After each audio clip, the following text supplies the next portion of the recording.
என்ன ராசா வாயில? சாக்லேட். உனக்கு ஏது சாக்லேட்? கீழே கடந்துச்சு. அப்படின்னா எல்லாத்தையும் சாப்பிட்டியா? பின்ன எடுத்து வைப்பாங்களா? ஒண்ணு கூட விடலையா? ஏன் இந்த மாதிரி பண்ண? நம்ம திரும்ப எப்படி போறது?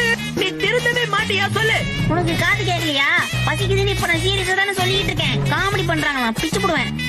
என்ன கஷ்டமாயிட்டேன்னா பால் நல்லா ஆச்சுனா ரொம்ப டேஸ்டா இருக்கு மம்மி. இவ்வளவு சோயா சாஸ் எதுக்காக எடுத்துட்டு வந்த? நம்ம என்ன ஃபாஸ்ட் ஃபுட் வைக்க போறோம்? கஸ்டமரே விட மாட்டாங்களே. நான் கசானா உனக்கு கூடவா உதறது? இது எதுக்குடா எடுத்துட்டு வந்த? காட்டுக்குள்ள நம்ம எல்லாரும் பால் கேட்ச் விளையாடணும்ல, அதுக்காக தான். இங்க போட்டா பால மாமிட்டனே. பால் இப்ப அதான் உனக்கு முக்கியம். இல்ல மசாவ் அப்படியே குறிச்சிடு. ஆக்சிலேட்டர் கொடுக்கறத முதல்ல நிறுத்து. ஆக்சிலேட்டர்னா என்னது கஜாமா? நீ வருவேன்னு சென்சன் வாயிலே புடிச்சு வச்சுட்டான். குடி குடி குடி. அவன் பல்லே விளக்க மாட்டாது அப்படின்னா குடிக்கிறது. ஆபத்துக்கு பாவம் இல்ல மசாவ், அதை குடிச்சுடு. முதல்ல வாயில இருந்து தப்பிச்சு இப்ப வாயில மாட்டிக்கிட்டேன். ரொம்ப சந்தோஷப்படாதீங்க, நம்ம குழந்தைகளோட இடத்துக்கு வந்துடும். பேக்கெட் கொடுங்க. அதுங்க எவ்வளவு வந்தாலும் பசிக்கலாம். நீ முதல்ல சாப்பிடு. எவ்வளவு?